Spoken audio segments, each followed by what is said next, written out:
Did your family walk on eggshells or explode without warning? He raised his glass at the end of that loud work party and, with that careful smile he uses when he wants to sound gracious while swinging an axe, told a room full of people that my company would be his in 1 month, and my mother, who never met a spotlight she would not tilt toward her son, clapped like it was a graduation while I stood there with a calm face I had practiced for years and kept my mouth shut because I had finally learned that the most effective thing I could do with people who rewrite my life in their heads is to let them talk long enough to build the cliff they are about to walk off. And yes, I know how dramatic that sounds. But it was the only way to survive the mix of arrogance and entitlement that had been choking every family dinner since we were teenagers. He has the degree, the framed proof that he followed the map other people drew for him. And he wears it like armor whenever he looks at me because it lets him believe that whatever I built must be an accident or a phase or some fragile thing that will fold the second a grown man with a credential pushes on it. And the family loved that story because it fit neatly inside their values and spared them the awkwardness of admitting that I grew something they dismissed when it was only a name and a spreadsheet and a handful of clients who paid their invoices on time while I ate takeout at my tiny desk and told myself that patience is a skill, not a personality flaw. When he said it out loud that night, when he took my name and attached it to his future like I was a stepping stone he was generously dignifying, I felt that familiar burn crawl up my neck. The one that usually makes me snap and explain and justify and list every contract and every payroll and every stupid late night I survived, but I breathed through it and I did nothing. Because I am done giving free explanations to people who already decided what is true, and I have learned that silence, when you have prepared for it, is not weakness. It is a door with a lock only you know how to turn. They circled me after the toast like I was supposed to curtsy my way out of the frame, and my mother squeezed my arm with that bright, brittle joy she reserves for moments that confirm her favorite narrative about her children, telling me that this was for the best, because leadership should stay in the family and he understands real structure, and I smiled the way women smile when we are collecting data and not wasting energy. And I told her I hoped she enjoyed the party because mornings have a way of clarifying what nights blur, which she did not understand, of course, because she only hears challenge when it comes in a tone that matches her own, and mine was too even to register. He tried to play generous big brother at the bar, leaning in with a soft voice that would have sounded kind if it had not been freighted with contempt, telling me he would take care of the parts one clearly found overwhelming, and I could focus on the creative side like a mascot who gets to wave while the adults handle the money. And I nodded and said that handling money is a serious responsibility that demands clean processes and tight controls, and he agreed with himself, not realizing that I was not debating him. I was thinking about the updated visitor policy I had signed the week before, and the security directive I had issued without fanfare, and the board action that had not been mentioned at any family gathering, because I do not confuse transparency with self-harm. There is a practical way I have learned to carry pain when the source lives in your phone and shows up at your door, which is to stop looking for fairness in the people who benefit from pretending they cannot see you, and start building systems that do not care whether you are liked on a given day, and that is what I had been doing for months while they made jokes about my worthless ideas. I restructured voting rights in a trust with terms that were dull on purpose. I converted their casual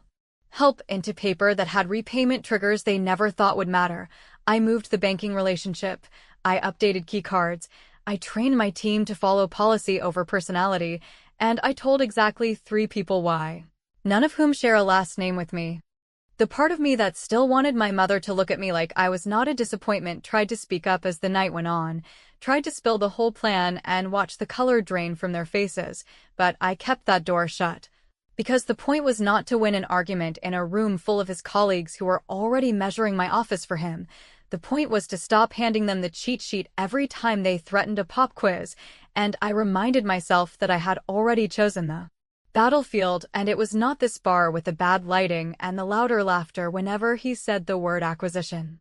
When I finally left, I told him I was heading out early because I had an early morning, which was true in a way he did not catch, and he kissed my cheek like a politician and said we would talk details after breakfast, and I said we would.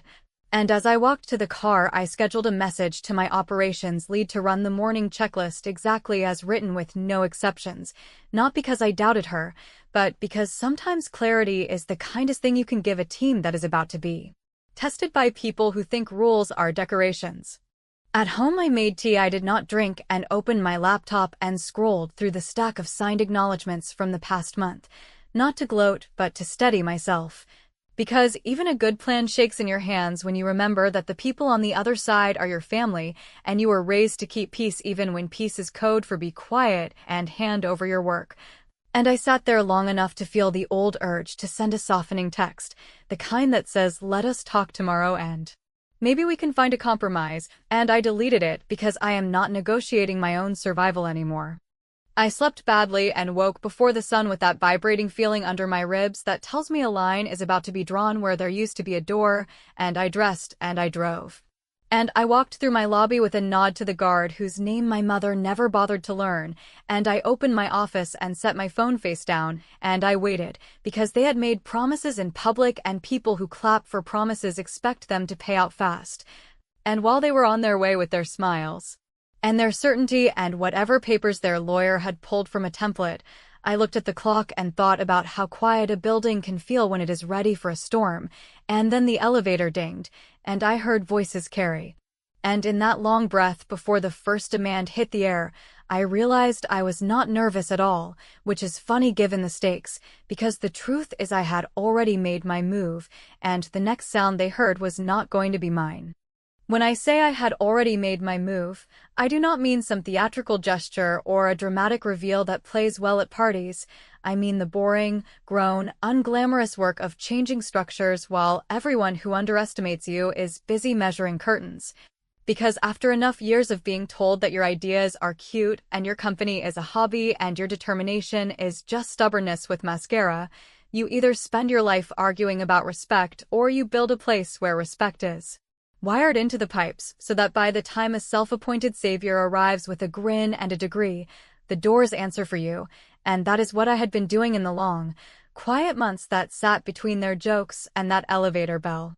Back when the revenue was barely steady and the payroll made me queasy every other Friday, my mother gave me a small sum she called a lifeline and then, at every family gathering, retold the story as if she had bankrolled a rescue mission. So I paid her back in full before the year ended and, because I had finally learned the difference between gratitude and leverage, I put the repayment on paper with a satisfaction of debt and a mutual release that included a very ordinary non-interference clause, which she signed because she wanted a neat receipt for her files and because she never reads anything that is not about her, and I kept the original in a safe and the scanned copy in 3 separate places, not because I planned to wave it in her face, but because history has taught me that memory is kinder to the men in my family than to the women who contradict them. My brother, who loves a title more than he loves the work behind it, asked a while back if he could list himself as a strategic advisor on his networking profile so future employers would see leadership on his page, and I told him, cheerfully and with an email that could be forwarded to a lawyer, that I would be delighted to formalize an unpaid advisory relationship if he signed the standard consultant terms that every adult signs when they get near my data, which included a confidentiality agreement, an invention assignment, a 1-year non-solicitation of staff and clients, and a conflict of interest statement acknowledging that his day job prohibited him from engaging in any conduct that could harm either entity. And he clicked accept at 2 in the morning because he is quick with the small moves that make him feel important and slow with the long reads that could save him from himself. Inside the company, I stopped relying on trust as a policy and put policy where trust used to live. I brought on 2 independent board members who owe me nothing but the fiduciary duty they signed for. I created dual-class shares with my founder class carrying 10 votes per share so that capital could come in without handing over the steering wheel to whoever swaggered loudest at Thanksgiving. I placed my voting shares into a trust with a trustee who has no patience for my family politics. I moved our banking relationship and removed every ancillary signatory except me and my operations lead. I updated the visitor policy to require pre-cleared appointments and verifiable business purpose. I trained reception and security to follow the policy like a script, even if the person barking at them shared my last name. And I built a culture that knows the difference between kindness and weakness. Because the former is a habit and the latter is a choice, and I am done choosing it.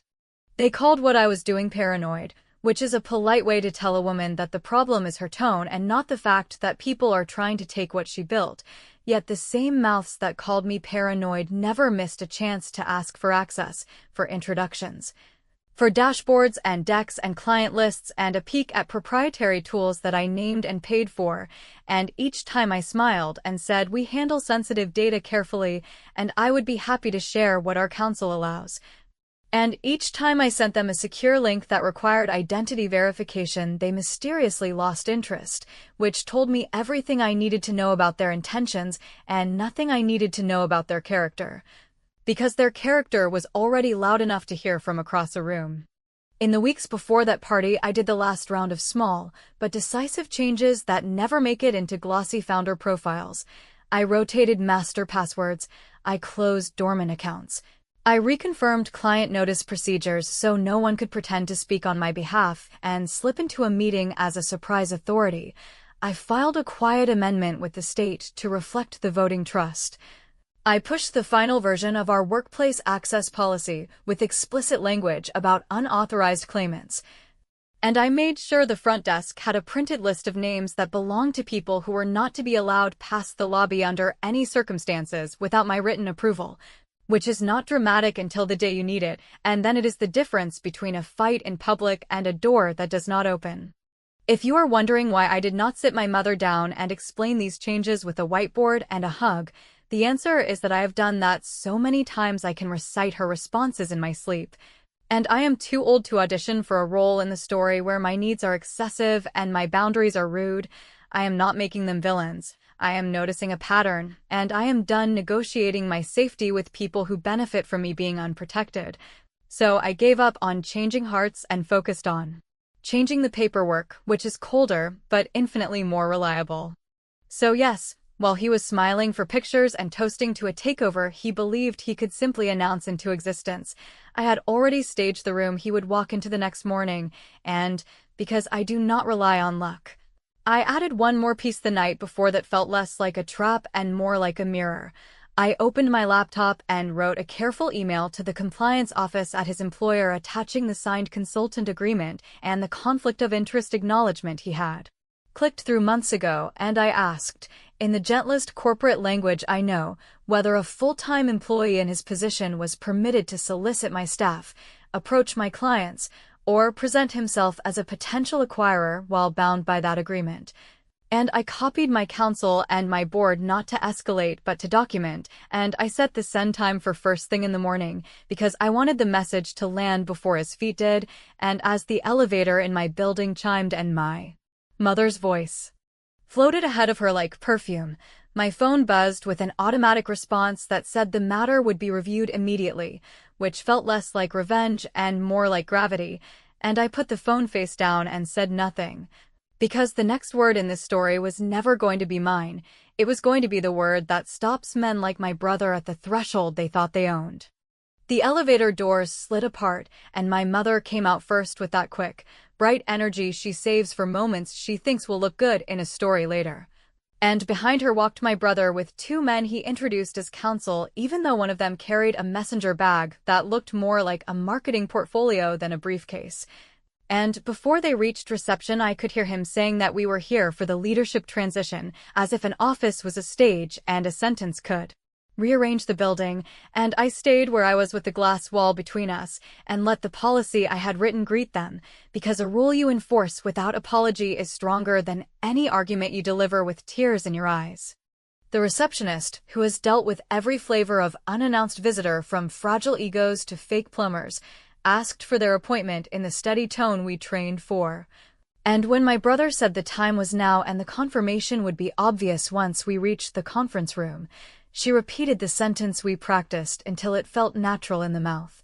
which was that all visitors must have a scheduled meeting in the calendar and a named host who would escort them, and when my mother said I was the host and to call me out like she was ordering room service, The receptionist looked up at the screen and said that my calendar was private and that requests must come through the portal. And then she handed them a printed copy of the policy my lawyer described as boring in the most beautiful way and asked them to step aside for arriving guests. And even though I could have ended it there, I chose to walk out and say good morning, because I wanted my staff to see that courtesy is not the same thing as surrender. He leaned forward with the kind of smile that expects a favor and said we could do this with grace or we could do it with force, and I told him that my company runs on process and due process is a kind of grace.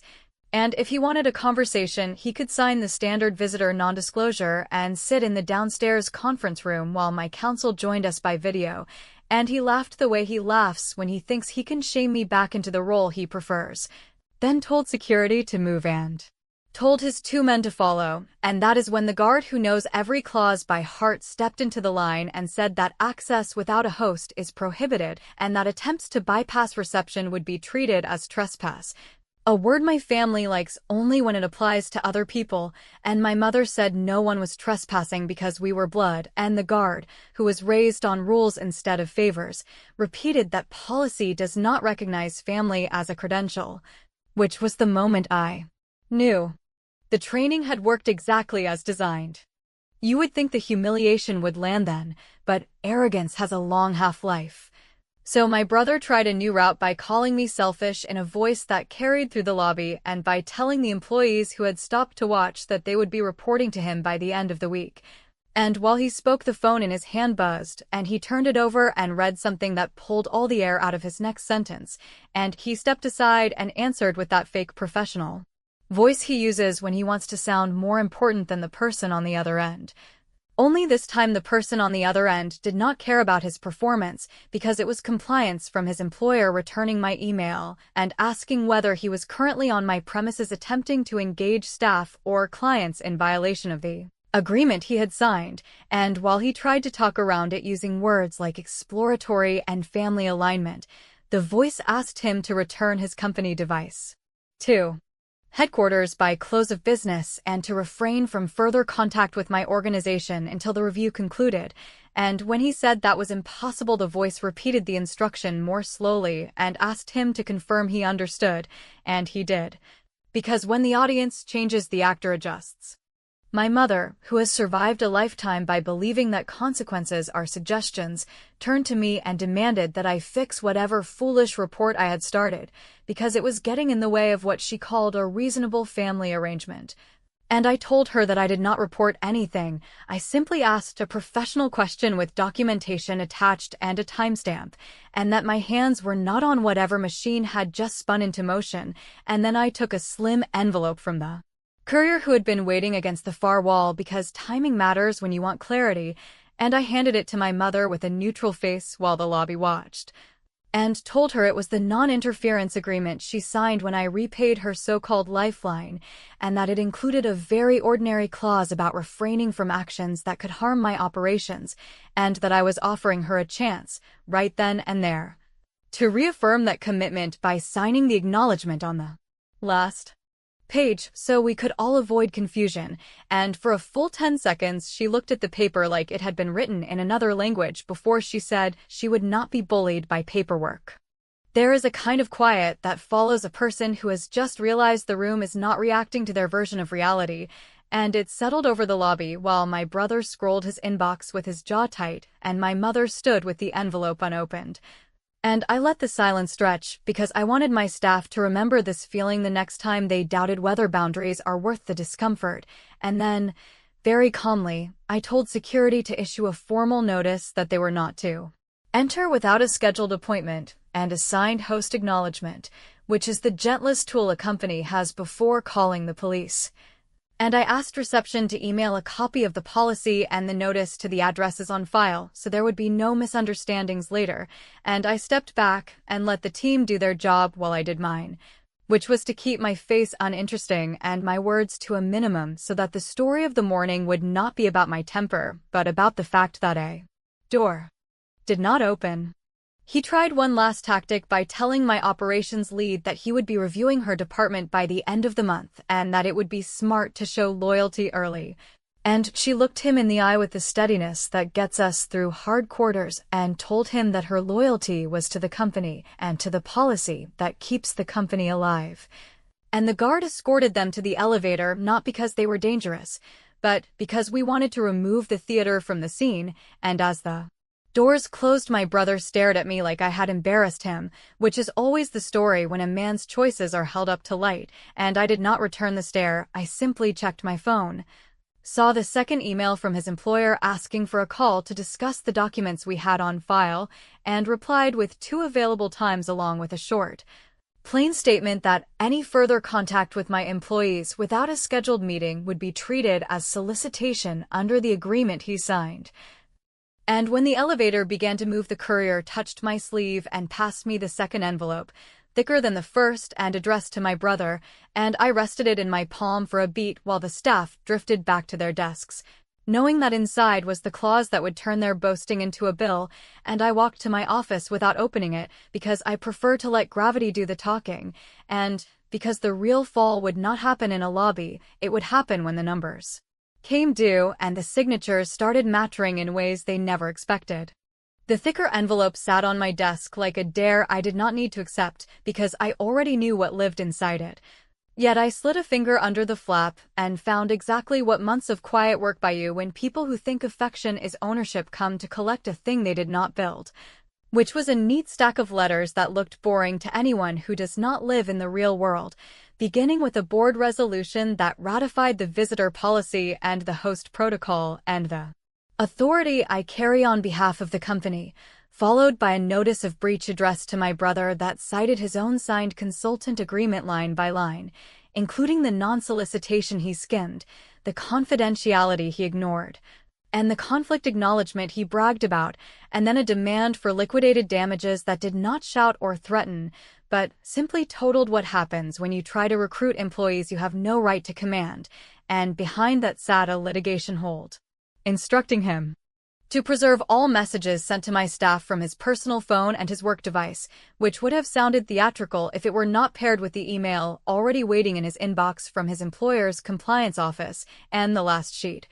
crisp and almost gentle, was an offer to resolve the mess quickly if he signed a short, clear addendum reaffirming that he had no present or future claim to control, equity, titles, or decision rights in my company and agreed to stop using my name in conversations that were never his to lead.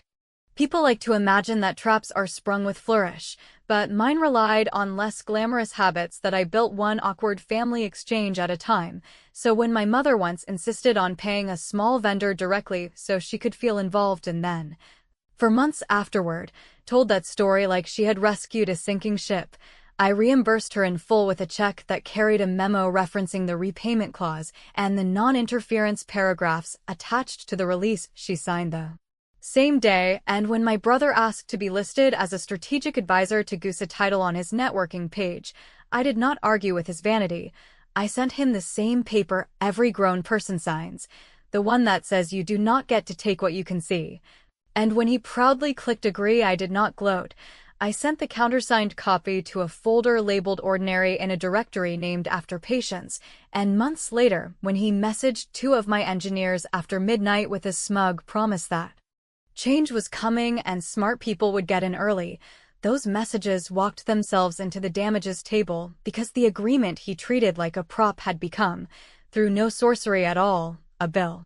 I spent the late morning doing the kind of housekeeping that looks small unless you have ever steered a company through a storm. I held a short all hands where I told everyone that family does not get to skip policy. I reminded them that their jobs are safe and their boundaries are as real as the badge on their lanyards. I asked them to forward me any contact that smelled like pressure and promised in plain words that I would take every ounce of heat before they felt even a fraction of it, and then I walked back to my office and wrote a 1-paragraph note to our clients reminding them that any change in leadership would be announced by me and only me, and that any other communication should be treated as noise. And I CC'd my counsel not because I needed their approval, but because I wanted their timestamp on my calm. By mid-afternoon, compliance at his employer requested a call, and while we waited for counsel to join, I sent the scanned agreement and the screenshots of his messages and the visitor notice with his name on it. And I watch the small delays on the line that tell you a person is reading something they wish they had seen yesterday. And then the voice came back level and careful and asked bland questions whose edges were sharp if you know how these things move. And when the call ended, my brother sent me a message that tried to sound reasonable about family unity and how this could be resolved if I stopped making everything formal, to which I replied that nothing was being made formal, it already was formal. And that if he wanted a conversation, he could route it through counsel like a person who understands that boundaries are not optional just because he does not like them. And I pressed send without adding the sentence I wanted to add about how I had spent years explaining myself to people who had decided not to hear me, and I am done auditioning in rooms where the decision was made before I walked in. While that thread cooled, I opened the second set of documents that matter because they do not care about moods, and I filed the state amendment confirming the trust already recorded as the voting owner. I submitted the notice to the bank updating the list of individuals prohibited from initiating transfers or obtaining information. I executed the retainer escalation with our outside counsel so that any emergency could be met without a pause for budgeting, and then I sent the settlement packet to my mother with a cover note that was almost absurdly gentle, inviting her to reaffirm the non-interference clause she had already signed and to accept a private conversation with a neutral third party if she felt confused about what was happening. And I meant it, even while I knew she would read the kindness as weakness and the clarity as aggression, because the point was not to change her story. The point was to make sure her story could no longer hurt mine. If there was a moment of revenge in that day that made me sit back and breathe something like relief, it was not the guard holding the line or the compliance call or the heavy silence after my mother refused the envelope. It was the ping from the registrar confirming acceptance of the rights plan my lawyer had designed for the very specific scenario of a related party attempting an unapproved change in control. A simple mechanism that grants every existing non-family shareholder the right to purchase a sliver more at a discount the second someone like my brother tries to grab the steering wheel without a vote, which means the more he pushes the less he owns, which in this case was nothing at all. Yet the plan forces the math against him and signals to the market that my company will not be harvested by whoever shows up with a last name and a smile, and while I have no desire to bury anyone, I am not above letting a person dig uninterrupted until the whole makes its own argument. By evening his employer placed him on leave pending review, which means his badge stopped opening his door and his inbox became evidence, and he sent a long message that tried every angle from outrage to nostalgia to guilt, and I replied once with a timestamp, a link for his counsel, and a single sentence reminding him that continued outreach to my employees would be treated as solicitation under the agreement carrying damages he had already seen, and I put my phone on Do Not Disturb and sat with the quiet that follows the first clean boundary a family has ever experienced, knowing that the next morning would not be about lobbies or calendars or who clapped at which party. It would be about an action I had scheduled weeks ago for a date that finally arrived, which is why when I set my alarm I did it with the calm you get when the last piece of a plan clicks into place, because the courier was already booked. The courthouse door already knew my name, and the final move had been waiting patiently for me to stop explaining and simply press go. I was in the clerk's office when the courthouse doors unlocked, because sometimes the most powerful thing you can do is show up with papers instead of speeches. And while the first pot of burnt coffee went down the hall, I filed a petition that asked for exactly what the months of quiet labor had earned, which was a temporary restraining order barring my brother and anyone acting on his behalf from contacting my employees or clients or vendors under the same roof as my non-solicitation, a declaratory judgment affirming that the trust held all voting rights and that no related party had authority to present themselves as leadership. And in order to show cause that set a date in the near future where we would not be talking about family feelings, but about signatures and timestamps, and I stapled to it the exhibits that matter when narratives collide with facts, including his after-midnight recruitment messages, the signed consultant agreement he clicked, the lobby incident report, with names and times, the compliance email from his employer, and my mother's earlier non-interference release, and by the time the judge initialed the temporary order and the clerk stamped copies for service, My courier had texted that he was already on the elevator to their building because the point today was not anger, it was sequence. The second envelope that left my desk before the city was fully awake went to my cap table and core customers, and while it was polite, it did not hesitate because it explained in clean, unhurried language that a protective rights plan had been adopted to shield ongoing operations from any unapproved change in control, that the founder voting trust remained the only body authorized to make leadership decisions, that all communications about strategy and staffing would continue through the same channels they had always trusted, and that any outreach by individuals not listed on the attached page should be forwarded to legal. And if you think that sounds dry, you have never felt the wave of relief that comes when good clients realize they do not have to pick sides at someone else's dinner table. They only have to keep doing work that pays their own people. When the process server texted me a photo of my brother receiving the order with his jaw clenched, and my mother telling the lobby guard that this would all be fixed once I cooled off, I thought for a moment about dialing and trying one more heartfelt talk.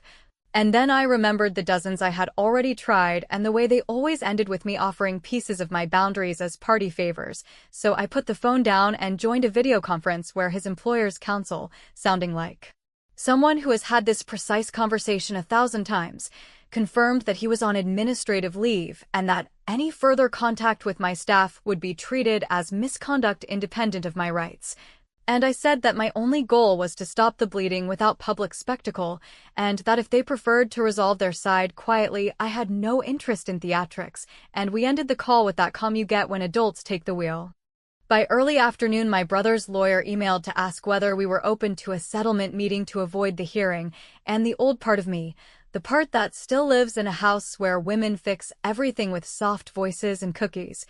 almost typed yes with a smiley tone, but the part of me that writes payroll and signs insurance remembered that a settlement is a contract, not a group hug, so I responded with terms that were firm without cruelty, including a written retraction to my staff, acknowledging that he had no authority or ownership and that his messages were inappropriate, a commitment not to contact any employees, clients, or vendors for a period measured in years that a voiceover will read smoothly. A non-disparagement that runs both ways, so I never again have to hear that he was the brain behind my so-called hobby, and a modest payment toward my legal fees that would not break him, but would teach him the same lesson the world taught me when I was young, which is that bad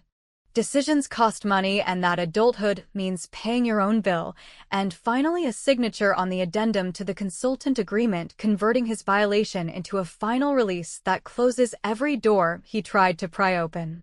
He fought the wording, he tried to shrink the time frame, he asked for euphemisms where the truth belonged, and I told him through counsel that we would pause nothing and water down nothing, that the terms were not punishment but clarity,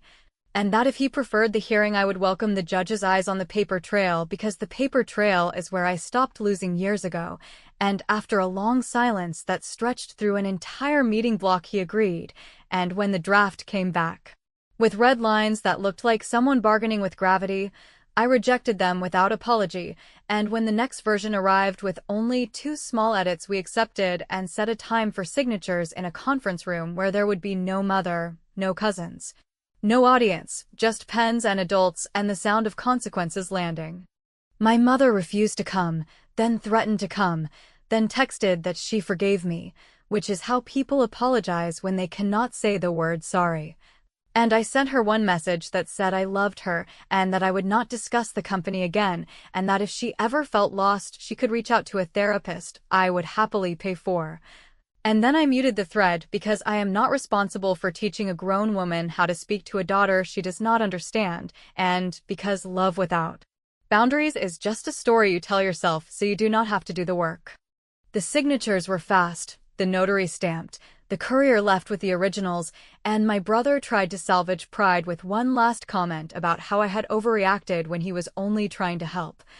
And I looked at him with a face as flat as I could manage and told him that help which ignores consent is not help, it is control dressed up as care, and that if he ever wants to know what real help looks like he can start by respecting people who tell him no without turning their no into a challenge. And then I stood, shook hands like a stranger, and walked out because victory does not need a speech, it needs closure. In the weeks that followed, the company ran like it had always run when the noise is turned down and the work is allowed to be the loudest thing in the room, and my team's jokes came back and the hallway tension thinned. And clients sent emails that said thank you for the clarity and nothing else, which is my favorite kind of message. And when the hearing date arrived, we filed the executed settlement and the contempt reserve with the court, and the order was entered without drama. And although Thanksgiving will be strange and Christmas will be quieter and the group chat will never be the same, I can live with strange and quiet and fewer pings from people who only find my number when they want something. Because the truth is I did not crush a brother or humiliate a mother. I protected a company I built and the people who build it with me, and I learned that silence is not surrender when it is backed by a plan. It is a countdown. And when it hits zero, the door that used to swing in. Both directions finally locks from the inside, and you get to choose who you buzz in and how long they stay, and however much they complain in their separate rooms about the rules. The building stands because you stopped arguing about the blueprints and started enforcing the walls.